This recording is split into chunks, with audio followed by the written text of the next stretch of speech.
ఉజ్జియా అనేటువంటి ఒక రాజు ఉన్నాడు. ఉజ్జియా అనేటువంటి రాజు స్థిరపడ్డాడు. బాగా రాజ్యం స్థిరపడిన తర్వాత గర్వించి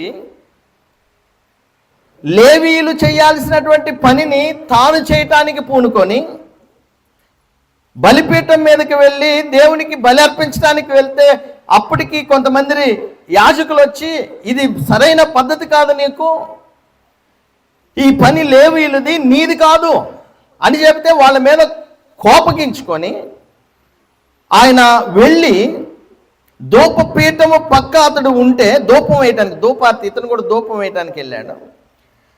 అది ఎప్పుడైతే ఆ ధూపాన్ని వేయటానికి వెళ్ళి దాన్ని పట్టుకున్నాడో వెంటనే అతని నొసట కుష్టు పుట్టింది. ఇమ్మీడియట్ యాక్షన్, అతని నొసట కుష్టు పుట్టింది. అలాగే నూతన నిబంధనలోనికి వచ్చేసరికి సంఘం అప్పుడే బర్త్ అయింది. బర్త్ అంటే జన్మించింది. 3000 మందితో అపోస్తలులు పేతురు ప్రసంగం ద్వారా సంఘము ప్రారంభమైంది యెరూషలేములో. సంఘము యొక్క విశిష్టత ఎంత గొప్పదో, దేవుని యొక్క మాట ఎంత విలువైనదో, దేవుని యొక్క మాటకు సంఘం ఎంత గౌరవించాలో, ఎంత క్రమశిక్షణతో ఉండాలో సంఘము తెలుసుకోవటానికి ఒక కార్యం జరిగింది. అదేంటంటే అననయ సప్పీరా అనేటువంటి 2 దంపతులు అబద్ధం ఆడితే వాళ్ళు అక్కడికక్కడే ఏమయ్యారు, చనిపోయారు. అంటే ఇమ్మీడియట్గా యాక్షన్ జరిగింది. నేను ఎందుకు ఈ విషయం చెప్తున్నానంటే పాత నిబంధనలో కానీ నూతన నిబంధనలో కానీ మొదటిలో కొరింథీయులకు రాసిన పత్రికలో మాట ఉంటుంది, మీరు ఈ రొట్టె ఈ ద్రాక్ష రసము తీసుకుంటున్నప్పుడు అయోగ్యంగా తీసుకోవద్దు, యోగ్యం కలిగి తీసుకోవాలి. అయోగ్యంగా తీసుకుంటే మీలో కొందరు రోగులు, కొందరు నిద్రిస్తున్నారు అని చెబుతున్నాడు. అంటే యాక్షన్ చాలా సివియర్గా ఉంటుంది అని చెప్పడానికి దేవుడు కొన్ని పాత నిబంధనలోను నూతన నిబంధనలోను కొన్ని ఉదాహరణలు మనకు నేర్పిస్తూ వస్తున్నాడు. అంటే అప్పుడు వెంటనే పాపం చేసిన వెంటనే ఇమ్మీడియట్ యాక్షన్ వచ్చినట్లు ఇప్పుడు కూడా వస్తుందా అంటే అదేమి కాదు. ఎందుకంటే పూర్వమందు దేవుడు కొన్ని కార్యములు జరిగించి మనకు వాటిని వివరింపజేస్తుంది. ఎందుకంటే యుగాంతమందు ఉన్నటువంటి మనకు బుద్ధి కలగటానికి, మనకు బుద్ధి రావాలి. అయ్యో దేవుని యొక్క మాటకు మనం విలువ ఇవ్వాలి, దేవుని యొక్క మాటకు మనం విలువ ఇవ్వకపోతే పాపం చేస్తే చాలా తీవ్రమైన నష్టం మనకు వస్తుంది.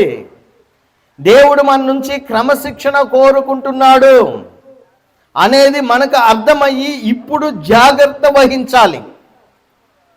ప్రసంగి గ్రంథంలో ఇదే విషయాన్ని మాట్లాడుతూ 8వ అధ్యాయం 11వ వచనంలో దుష్క్రియలకు తగిన శిక్ష శీఘ్రముగా కలుగక పోవుట చూచి మనుషులు భయము విడిచి హృదయపూర్వకంగా దుష్క్రియలు చేయుదురు. ఆ తర్వాత సంగతి ఏంటంటే మొదటిలో దేవుడు కొన్ని జరిగించినప్పటికీ కూడా ప్రతి వారికి అప్పుడప్పుడే ఇమ్మీడియట్ రియాక్షన్ ఏమీ ఉండదు. ఇందాక మనం చెప్పుకున్న వాళ్ళు తప్పు చేసినప్పుడు వెంటనే యాక్షన్ వచ్చింది. కారణం ఏంటంటే ఇప్పుడు మనకు అది వాటి ద్వారా బుద్ధి కలగాలి. కాబట్టి అందరికీ ఒకేసారి చేసిన వెంటనే తప్పుకు శిక్ష వస్తుందనేమీ లేదు. కాబట్టి శిక్ష తొందరగా రాకపోవట చూచి మనుషులు హృదయపూర్వకంగా దుష్క్రియలు చేస్తూ ఉన్నారు. హృదయపూర్వకంగా మనం అనుకుంటాం వీడికి ఎందుకు చావు రావట్లేదంటారు చాలామంది. వీడికి ఎందుకు చావు రావట్లా?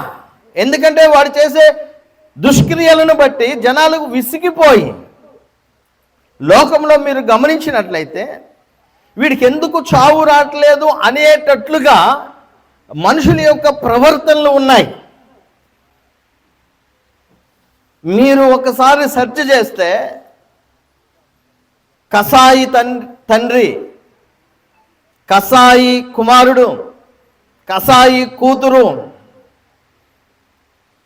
ఇలా అంటే పసిబిడ్డను తండ్రే చంపిన సందర్భాలు, తల్లి తన పసిబిడ్డను తన చెడ్డ పనులకు అడ్డంగా వస్తుందని పసిబిడ్డను చంపిన తల్లి, ఇంట్లో పోషించడం కుదరదని చెప్పి తల్లిదండ్రులను రోడ్డు మీద వదిలేసిన కొడుకులు, తాగటానికి డబ్బులు ఇవ్వట్లేదని తల్లిని బండరాతితో మోది చంపిన కొడుకు, అప్పుడే వచ్చినటువంటి అదేదో ఉంటాయి కదా, ప్రభుత్వం నుంచి వస్తాయి కదా, పెన్షన్ తీసుకొని వస్తే పెన్షన్ ఇవ్వలేదని చెప్పి భయంకరంగా తన్ని చంపిన కొడుకు ముసలోడిని. ఇవన్నీ మీరు గమనిస్తూ ఉంటే అన్యాయంగా ఒకరిని ఇబ్బంది పెట్టిన వాళ్ళు, అన్యాయంగా ఒకరిని చంపిన వాళ్ళు, ఇలా లోకంలో చెప్పుకుంటూ పోతే కోకొల్లలు. మరి వీళ్ళందరికీ వెంటనే శిక్ష వస్తుందా? వీళ్ళందరికీ వెంటనే శిక్ష వస్తుందా? రావట్లేదు.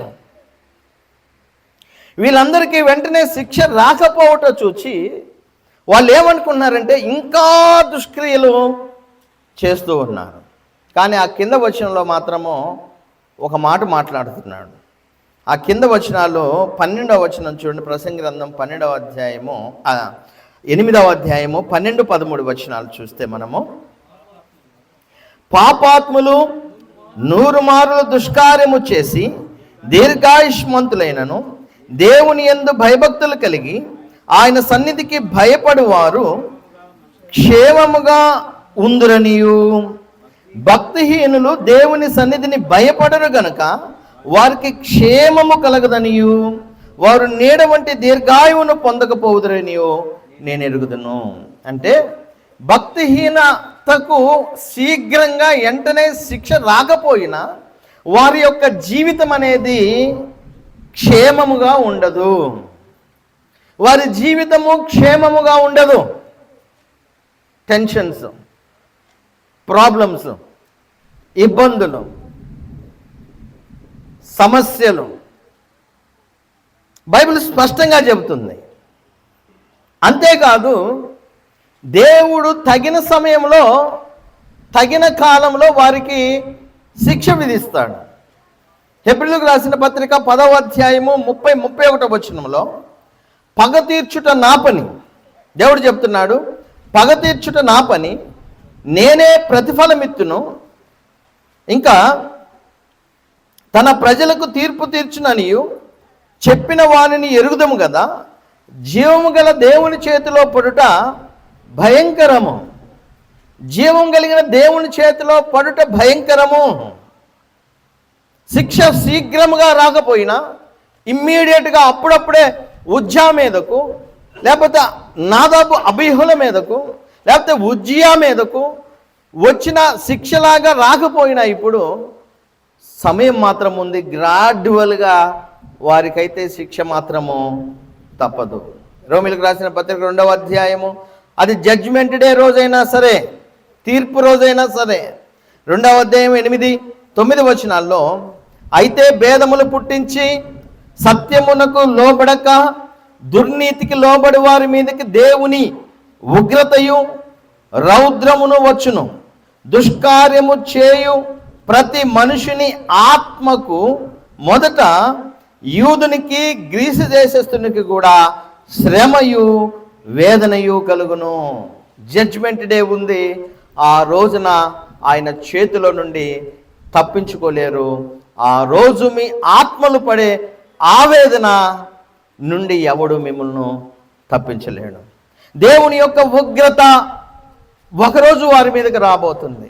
ఆయన ఉగ్రత నుండి తప్పించడానికి ఇక ఎవరు ఉండరు అనే విషయాన్ని మనము గమనించాలి. సో ఇప్పుడు ఆకాను విషయంలో మనం గమనించాల్సిన విషయం ఏంటంటే, మొదటిది, దేవుడు పాపాన్ని సీరియస్గా తీసుకుంటున్నాడు.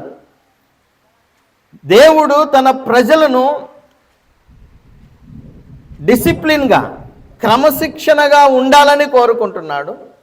దేవుడు తన మాటల పట్ల ప్రజలు భయం కలిగి ప్రవర్తించాలని కోరుకుంటున్నాడు. కాబట్టే ఆకానుకు అంత శిక్ష అక్కడ జరగటము మనం చూస్తాం.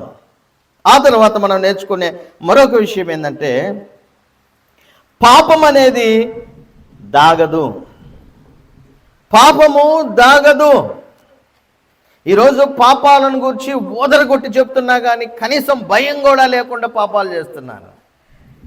ప్రతి ప్రసంగంలోనూ ప్రతి బోధలోనూ పాపమును గూర్చి హెచ్చరికలు చేస్తున్నప్పటికీ కూడా దానిని కనీసము పట్టించుకునే పరిస్థితి లేదు. నువ్వు పట్టించుకోకపోయినా పాపం విషయంలో దేవుడు మాత్రం పట్టించుకుంటాడు. నువ్వు వినకపోయినా దేవుడు నీ పాపాన్ని వింటాడు, చూస్తాడు.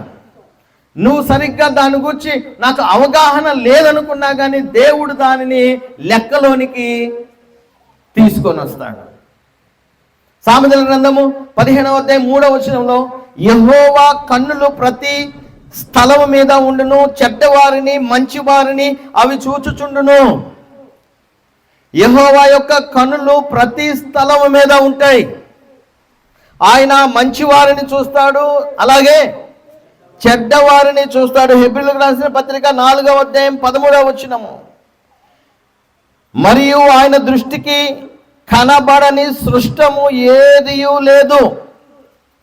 ఆయన దృష్టికి కనబడని సృష్టము ఏదీ లేదు.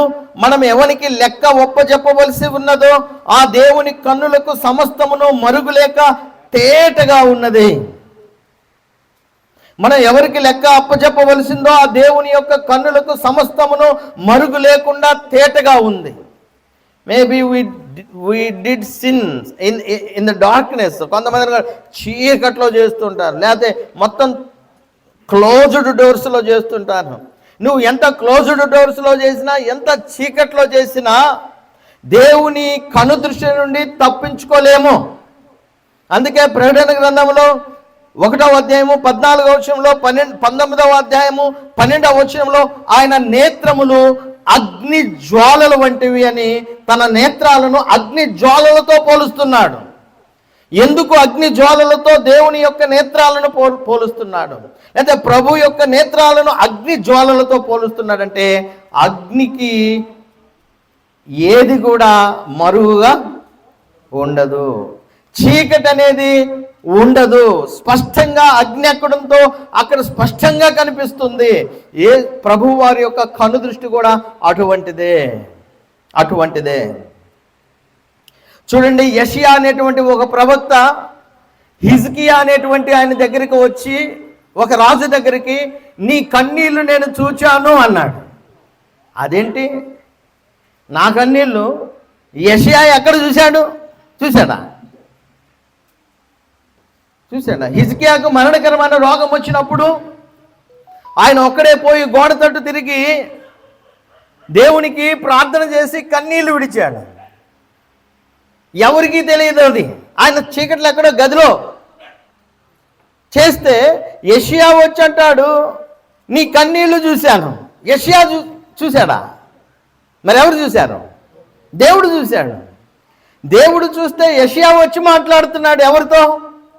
హిజ్కియాతో. ఇంకొక ఆయన అన్నాడు, ఆ మనుషుడు నువ్వే అన్నాడు. నాతాన్ అనేటువంటి ప్రవక్త, ఆ మనుషుడు నువ్వే. ఏ మనుషుడు? భర్తను చంపించి తన భార్యతో వ్యభిచారం చేసిన వాడు. అప్పుడు దాకా దావీదు మామూలుగా కూర్చొని నేను చేసింది ఎవ్వరికి తెలియదులే అనుకుంటున్నాడు. మరి ఇప్పుడు నాతాను చెబుతుంటే నాతానుకి ఎలా తెలుసు? దేవుడు చూశాడు కాబట్టి నాతానుకి చెప్పాను. ఇలా మీరు చూస్తే ఇంకొకళ్ళు ఉన్నారు, హ్యాపీగా కూర్చున్నారు భార్యాభర్తలు. We got a lot of land, అంటే మనం ఇష్టం, మనం కోరుకున్నటువంటి భూమి, ద్రాక్ష తోట మనకు వచ్చింది, ఇంకా మనకే ఇబ్బంది లేదు అనుకుంటా ఉన్నప్పుడు ఏలియా అనేటువంటి ప్రవక్త పోయి ఏమంటాడంటే, మీ రక్తాన్ని కుక్కలు నాకుతాయి. బహిరంగంగా మీ రక్తాన్ని కుక్కలు నాకుతాయంటే ఏం జరిగింది? ఏం జరిగిందంటే వాళ్ళు ఏం కుట్రలు చేశారో, ఏ కుట్రలు పన్ని ద్రాక్ష తోట కలిగినటువంటి నాబోతు మీద అబద్ధ సాక్ష్యాలు చెప్పించి ఎలా చంపించారో, అబద్ధ సాక్షులు ఎవరో, వాళ్ళు ఏం అబద్ధాలు ఆడారో చూస్తున్న మనుషులందరికీ తెలియకపోయినా ఎవరికి తెలుసు? అందుకే ప్రవక్త పోయి మీ రక్తాన్ని ఒక్కళ్ళు నమ్ముతాయి. ఇంకొక ఆయనతో అంటాడు, ప్రవక్తే యాజకుడైనటువంటి వ్యక్తితో ప్రవక్త పోయి అంటాడు, మీ కుమారులను నువ్వు కొవ్వబెడుతున్నావు. మా కుమారులను కొవ్వబెట్టడం ఈయనకడ తెలుసు అంటే, మా కుమారులు ఆ వచ్చినట్లో ఆ మాంసాన్ని తీసుకుంటున్నట్టు ఈయనకడ తెలుసు అంటే, ఎవరు చూశారు? దేవుడు చూశాడు. కాబట్టి ఇక్కడ వ్యభిచారమైన, జారత్వమైన, దొంగతనమైన, అబద్ధ సాక్ష్యాలైన,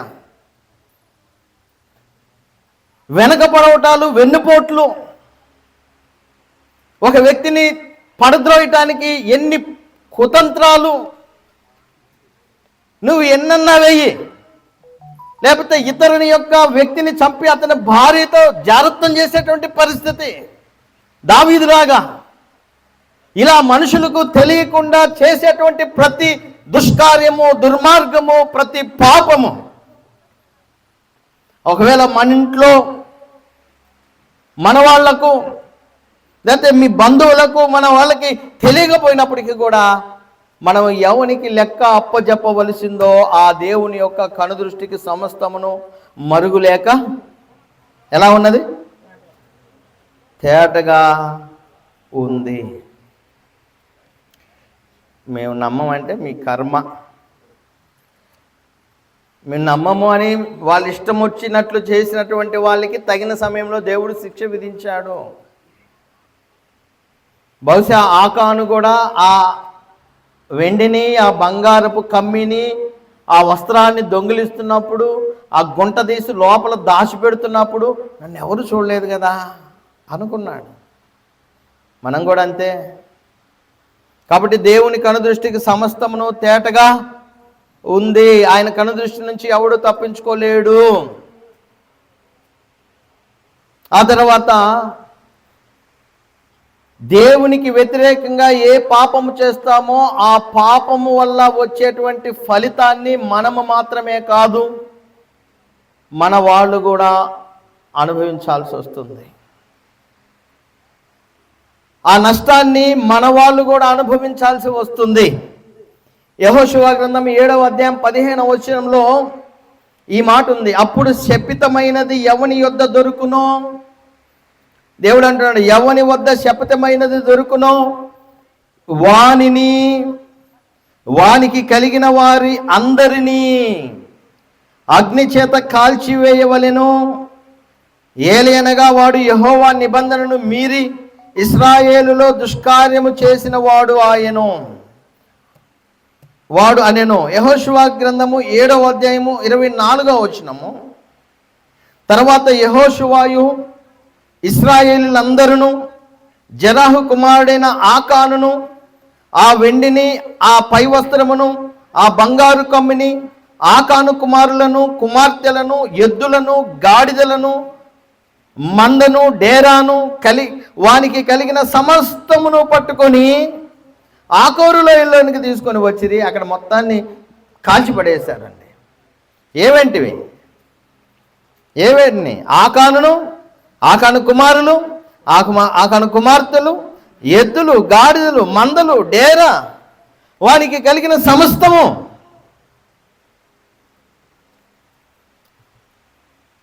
గేహాజీ తప్పు చేస్తే ఆ పాపాన్ని తన కుటుంబం కూడా అనుభవించాల్సి వచ్చింది.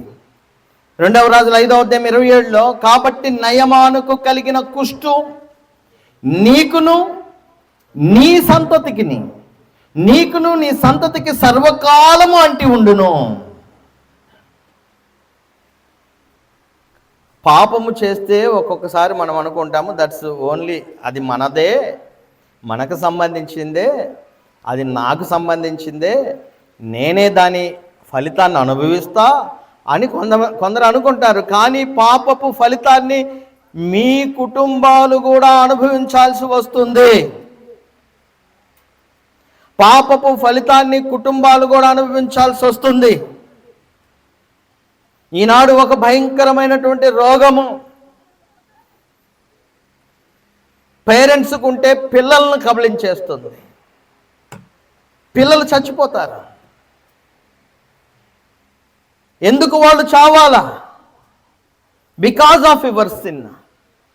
మీ యొక్క పాపాన్ని బట్టి వాళ్ళకు కూడా వస్తుంది. అలాగే మనం చేసినటువంటి దోషాలు, పాపాలు మన కుటుంబాలను కూడా నవ్వులు పాలు చేస్తాయి, పాడు చేస్తాయి. ఎన్ని కుటుంబాలు మనం అనుకోవచ్చు ఈ పాపం నేనే కదా చేస్తుంది, నాతో పోతుంది అని. కాదు. దాని యొక్క పర్యావసానాన్ని మిగతా వాళ్ళు కూడా అనుభవించాలండి. ఒక్కొక్కసారి కుటుంబంలో వాళ్ళు కూడా దాన్ని అనుభవిస్తారు. కాబట్టి కుటుంబాల మీద షేమ్ అంటే అవమానాన్ని తీసుకురావద్దు దయచేసి. కుటుంబాలను అవమాన పాలు చేయొద్దు. మనం చేసే పాపం వల్ల మిగతా వారికి కూడా ఆ ఫలితాన్ని అనుభవిస్తారు. అందుకు ఒక మాట ఉంది, రోమీలకు రాసిన పత్రిక 13వ అధ్యాయం 10వ వచనంలో, ప్రేమ పొరుగు వానికి కీడు చేయదు. ప్రేమ పొరుగువానికి కీడు చేయదు గనక ప్రేమ కలిగి ఉండండి. యేసుక్రీస్తు ప్రభువారిని స్వరక్షకుడిగా అంగీకరించిన తర్వాత సంఘానికి వచ్చి మీరు నేర్చుకునేది ఆయన యొక్క ప్రేమను. సంఘాలలో బోధించేది ప్రభువు ప్రేమను. ప్రభువు ప్రేమను ఎవరైతే ఎరిగి ఉంటారో వాళ్ళకి అర్థమయ్యే విషయం ఏంటంటే, నేను ఎవ్వరికి కీడు చెయ్యను, కీడు తలపెట్టను అని ఆలోచిస్తారు. క్రీస్తులో ఉన్నటువంటి వారికి ఆ బుద్ధి ఉంటుంది, ఆ వివేచన ఉంటుంది, ఆ జ్ఞానం ఉంటుంది. అది నా కుటుంబానికి అవమానం రాకూడదు, సంఘానికి అవమానం రాకూడదు, గ్రామానికి అవమానం రాకూడదు, మా పితరులకు అవమానం రాకూడదు. సో ప్రేమ ఎప్పుడైతే మనకు ఉంటుందో, దేవుని యొక్క ప్రేమ ఎప్పుడైతే ఉంటుందో మనము కీడు చేయమో. మనము ఎప్పుడైతే కీడు చేయమో దాని ప్రభావం మన కుటుంబాల మీద ఉండదు. నువ్వు ప్రేమ కలిగి ఉంటే నువ్వు ఎందుకు ఎదుటి వారికి అన్యాయం చేస్తావు? నువ్వు ప్రేమ కలిగి ఉంటే ఎందుకు ఎదుటి వారిని వెన్నుపోటులు పొడుస్తావు? నువ్వు ప్రేమ కలిగి ఉంటే ఎందుకు మీ తల్లిదండ్రులకు అవమానకరమైన పనులు చేస్తావు? చేయలేవు. కాబట్టి బైబిల్ చెబుతుంది ప్రేమ అనేది కీడు చేయదు. సో ఆ ప్రేమ క్రీస్తులోనికి వస్తే ఒక వ్యక్తి కలిగి ఉంటాడు. దేవుని దగ్గర ఉన్నటువంటి వ్యక్తి అటువంటి ప్రేమలు కలిగి ఉంటారు. వాళ్ళు వాళ్ళ కుటుంబాల మీదకు ఆ పాప ఫలితాలను తీసుకురారు. ఆ తర్వాత ఇక్కడ మనం నేర్చుకోవాల్సిన మరొక విషయం ఏంటంటే, మనం ఏదైతే పాపం చేశామో ఆ పాపం విషయంలో కన్ఫెస్ అంటే ఒప్పుకోవటం అనేది వెంటనే జరగాలి. Don't delay. అంటే లేట్ చేయొద్దు. స్పష్టంగా you should immediately confess our sins and not wait until we are caught అంటాడు. అంటే మనము పట్టుబడే అంతవరకు కూడా ఒప్పుకోకుండా ఉండవద్దు. పట్టుబడిన తర్వాత ఇక ఓపెన్ అప్ అవుతాం. Shame on us, shame on our families. చూడండి, పట్టుబడ్డామంటే మనకు సిగ్గుకరము, అవమానకరము. పాపములో పట్టుబడ్డామంటే మన కుటుంబాలకు సిగ్గుకరము, అవమానకరము. కాబట్టి ఇక్కడ నేర్చుకోవాల్సిన విషయం ఏంటంటే, అది ఓపెన్ అవ్వకముందే, ఆ పాపము బట్టబయలు అవ్వకముందే, ఆ పాపము అందరికీ తెలియక ముందే ఏం చేయాలి? ఒప్పుకొని విడిచిపెట్టాలి. ఒప్పుకొని విడిచిపెట్టాలి. ఇక్కడ మీరు గమనించండి, యెహోషువ అడిగేంత వరకు చూడండి. ఇప్పుడు హాయి మీదకు పోయి ఓడిపోయి వచ్చారు. ఈ దాచిపెట్టినోడికి తెలుసు, ఆకానుకు తెలీదా ఎందుకు ఓడిపోతున్నారు? తెలీదా? దేవుడు ఏం చెప్పాడు? శపించిన దానిని మీరు మీ మధ్య ఉండకూడదు, ఉంటే మీరు మీ శత్రువుల ముందు నిలవలేరు. 7వ అధ్యాయం 13వ వచనం చూడండి, యెహోషువ గ్రంథం అదే ఆ విషయం చెప్తాడు. శపించబడింది మీ మధ్య ఉంటే మీరు మీ శత్రువుల ముందు నిలవలేరు. ఈ విషయం చాలు. ఈ విషయము ఆకానికి తెలుసు. అప్పుడన్నా ఒప్పుకోవాలి, భయపడి. అరే దేవుని ప్రజలు ఓడిపోతున్నారంటే దేవుడు ఈ మాట చెప్పాడు కాబట్టి ఇది జరుగుతుంది, కాబట్టి ఇప్పుడైనా నేను వెళ్ళి యెహోషువతో, మా నాయకుడితో నేను వెళ్ళి ఒప్పుకుంటే బాగుంటుంది అని అనుకోలే ఆయన. ఆ తర్వాత యెహోషువ అడిగేంత వరకు కూడా ఏమీ మాట్లాడాల, మెదలకుండా ఉన్నాడు. ఆ తర్వాత ఒక్కొక్కరిని తీసుకొస్తున్నాడు ముందుకి. మీ గోత్రం రండి, నెక్స్ట్ మీ వంశంలో మీరు రండి, మీ కుటుంబంలో నుండి మీరు రండి అని చెబుతున్నప్పుడైనా సరే ఏం చేయాలి? ఈయన ఒప్పుకోవాల్సింది. ఇన్ని తెలిసి కూడా మెదలకుండా ఉన్నాడట. ఇన్ని తెలిసి కూడా కాన్సిక్వెన్సెస్, దానివల్ల పర్యావసానాలు ఏం జరుగుతున్నాయో అతని కళ్ళ ముందు కనిపిస్తున్నప్పటికీ కూడా అతడు తన తప్పిదాన్ని, పాపాన్ని ఒప్పుకోకుండా అలాగే ఉన్నాడండి. ఒకవేళ నిజంగా ఒప్పుకున్నట్లయితే ఇంకొకలాగుండేది అతని పరిస్థితి.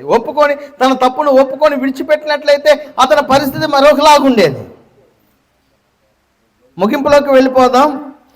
చూడండి, యెషయా గ్రంథం 55వ అధ్యాయంలో ఈ విధంగా ఉంది. 55వ అధ్యాయము 6-7 వచనాల్లో, యెహోవా మీకు దొరుకు కాలమునందు ఆయనను వెదకుడి. యెహోవా మీకు దొరుకు కాలమందు ఆయనను వెదకండి. యెహోవా దొరుకు కాలము, యెహోవా మీకు దొరుకు కాలము.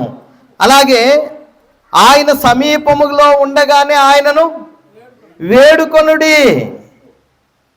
ఆయన సమీపంగా ఉన్నప్పుడే ఆయన వేడుకోండి. ఆయన మీకు దొరికిన కాలం. ఆయన దొరికిన కాలం ఎప్పుడు ఆయన మాట ద్వారా మిమ్మల్ని హెచ్చరిక చేస్తాడో అప్పుడే ఆయన మీకు దొరికిన కాలము. ఎప్పుడు ఆయన తన మాట ద్వారా మీకు బుద్ధి చెబుతాడో అప్పుడే అది మీకు ఆయన దొరికిన కాలము. తర్వాత నువ్వు ఎక్కడికో పోతే, ఊళ్ళకు పోయినా, ఇంకొక చోటుకు పోయినా ఆయన మాటలు నీకు దొరక్కపోవచ్చు. నువ్వు చేసిన తప్పిదము, నువ్వు చేసిన దోషాన్ని ఒప్పుకోవటానికి నీకు అవకాశం లేకపోవచ్చు. మేబీ ఇదే సమయం అయి ఉండొచ్చు. యెహోవా మీకు దొరికిన కాలములో మీరేం చేయాలి? ఆయనను వెదకండి. ఆయన సమీపంగా ఉండగానే ఆయనను వేడుకోండి. భక్తిహీనులు తమ మార్గమును విడవలను, దుష్టులు తమ తలంపులు మానవలను. వారు యెహోవా వైపు తిరిగిన ఎడల ఆయన వారి యందు జాలిపడును. వారు మన దేవుని వైపు తిరిగిన ఎడల ఆయన బహుగా క్షమించును. తిరగండి, మారు మనసు పొందండి, తప్పిదాన్ని ఒప్పుకోండి.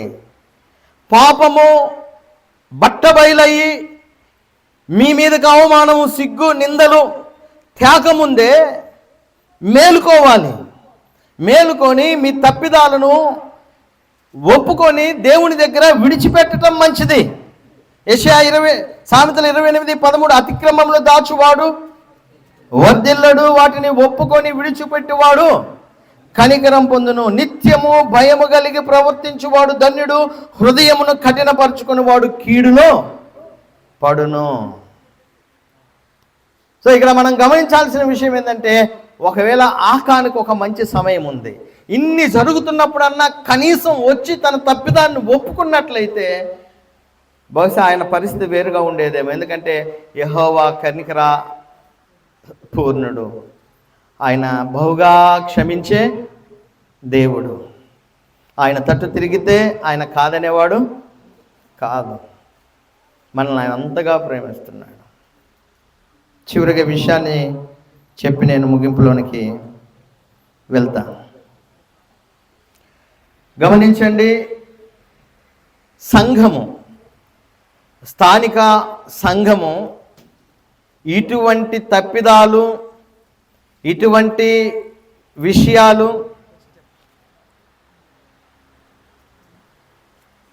ఇప్పుడు వచ్చేవరో చెప్పారు కదా భోజనమా. ఓకే ఓకే, చూడండి, ఒకవేళ సంఘములో ఇటువంటి విషయాలు ఏవైనా మన మధ్య ఉంటే సంఘము సరిచేసుకోవాల్సిన సమయం ఇదే. ఇటువంటి విషయాలు ఏవైనా మన మధ్య ఉంటే సంఘము సరి చేసుకోవాలి. ఎందుకంటే దేవుడు తన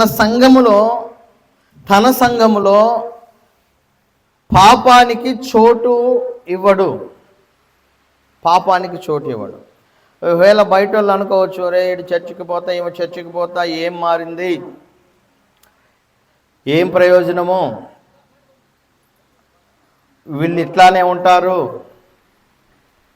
వీళ్ళని ఏం చేయాలి అన్ను పళ్ళు పటపటా కొరుకుతూ నువ్వు రావు చర్చికి అంటే రావు, బయట నుంచి వాళ్ళను చూసి పలపల కొరుకుతా ఉంటుంటావు. సరే ఉండు నువ్వు, అయితే నువ్వు అనుకున్నట్టే జరుగుద్ది. దేవుడేమి నీకంటే ఆయన ఇంకా పరిశుద్ధుడు, ఆయన నీకంటే గొప్పవాడు. ఆయన నువ్వు అనుకునేదాన 100 రెట్లు సంఘం పరిశుద్ధంగా ఉండాలని కోరుకుంటాడు దేవుడు. సంఘంలో ఉన్నటువంటి వాళ్ళు చెడిపోవాలని, సంఘంలో ఉన్నవారు పాపం చేయాలని, సంఘంలో ఉన్నటువంటి వారు పాపులుగా బ్రతకాలని దేవుడు ఎప్పుడు అనుకోడు. కాబట్టి మీరు పాత నిబంధన దగ్గర నుంచి మీరు గమనించినట్లయితే కొరింథీయులకు రాసిన పత్రికలో పౌలు స్పష్టంగా కొరింథీ సంఘ సభ్యులతో అంటాడు, అరణ్యంలో వాళ్ళ శవాలు ఏమైనాయి, రాలిపోయినాయి. పాత నిబంధనలో ఇశ్రాయేలు జనాంగము దేవునికి వ్యతిరేకంగా వారు చేసిన తప్పిదాలు, దోషాలు, అపరాధాలు, వాటన్నిటినీ దేవుడు స్పేర్ చేయలా. పరిశుద్ధులను అపరిశుద్ధత చేసేవారి నుంచి వేరుపరిచాడు. ఆయన స్పేర్ చేయలేదు వాళ్ళని. వాళ్ళ శవాలను అడవిలోనే రాలిపోయినాయి. అదే విషయాన్ని కొరింథీ సంఘంతో చెబుతూ, మీలో అసూయలు, కలహాలున్నాయి, మీలో కొట్లాట్లున్నాయి, మీలో ఒకళ్ళ మీద ఒకళ్ళు వ్యాజ్యాలున్నాయి, మీరు ఒకడు అపహరిస్తున్నారు, మీలో జారత్వం ఉంది, మీరు ప్రభురాత్రి భోజనం తీసుకుంటున్నప్పుడు క్రమంగా లేరు, మీరు సంఘంలో ఎలా ఉండాలో ఆ క్రమము మీలో లేకుండా ఉంది. ఇలా చాలా విషయాలు చెబుతూ ఆ సంఘంతో ఆయన అంటున్నాడు, మీరు అతిశయపడటం మంచిది కాదు. పులిసిన పిండి కొంచెమైనను ముద్దంతయు పులియజేనని మీరు ఎరగరా?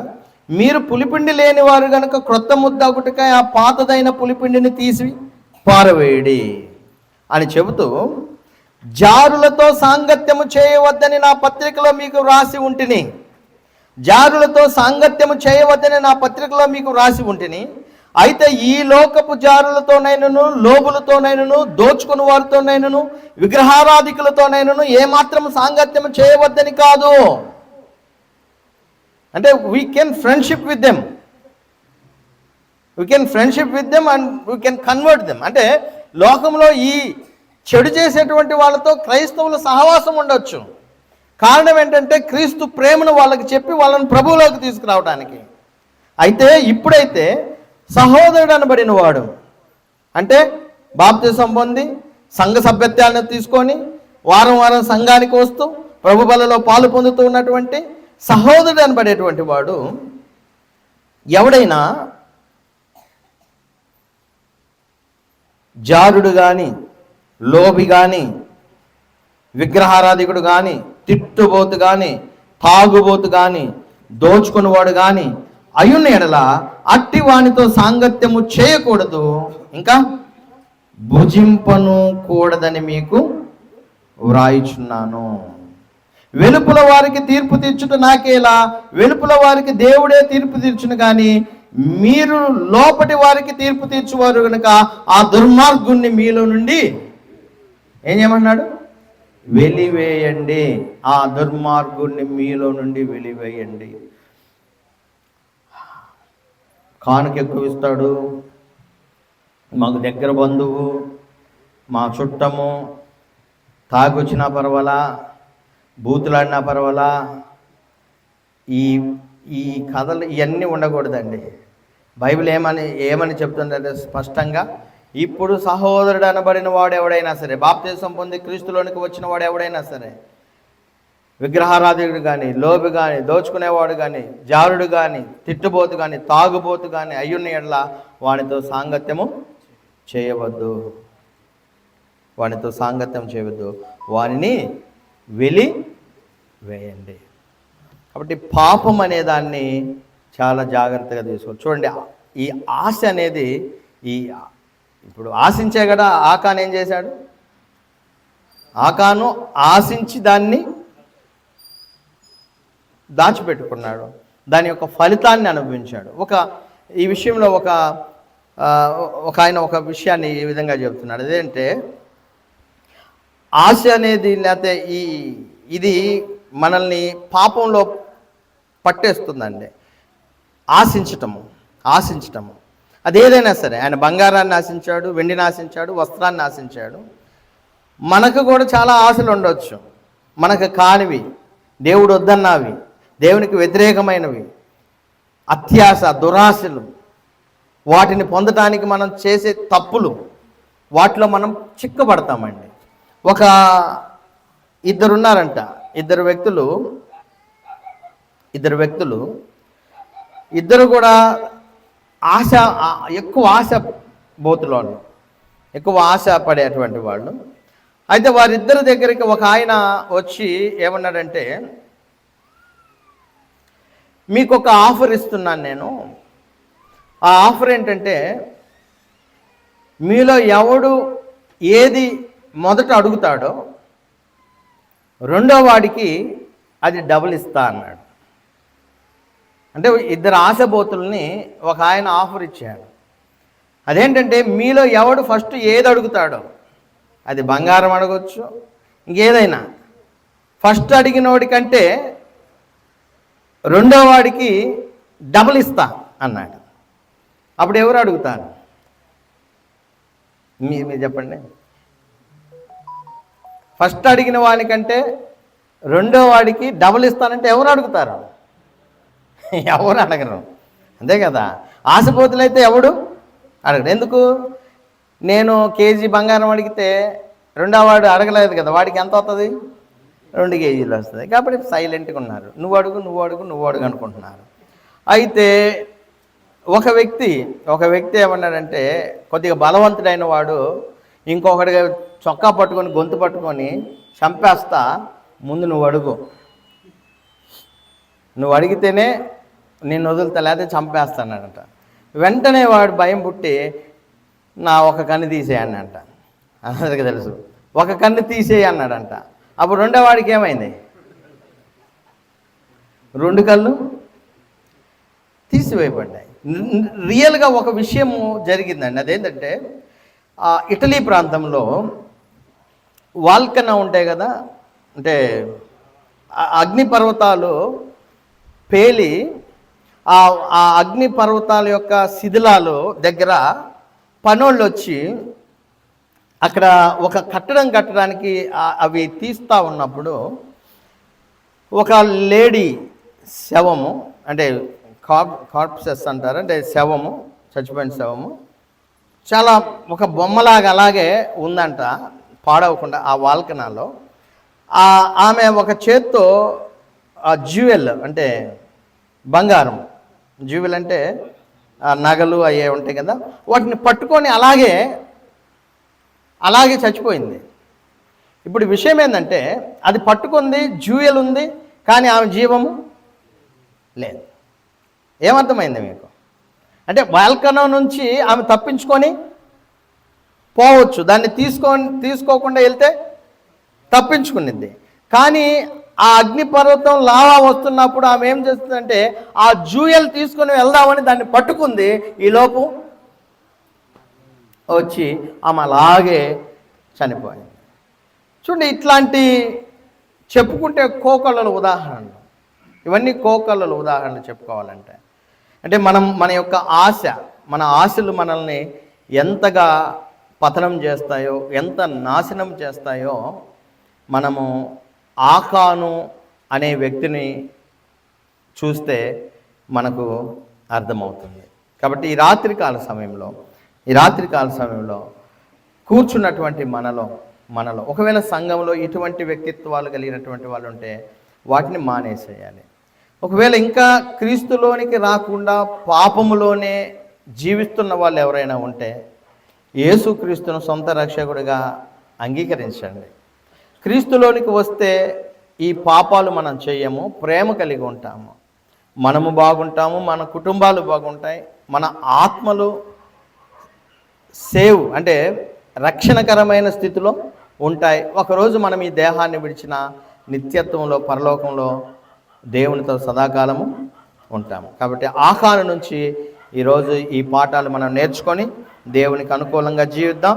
దేవుడు అట్టి మంచి స్థితి మనందరికీ దయచేయనుగాక. మీ అందరికీ కూడా హృదయపూర్వకమైనటువంటి వందనాలు.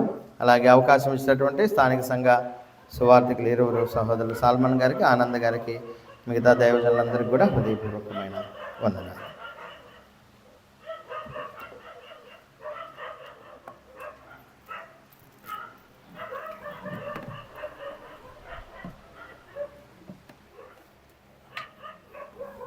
మంచిది.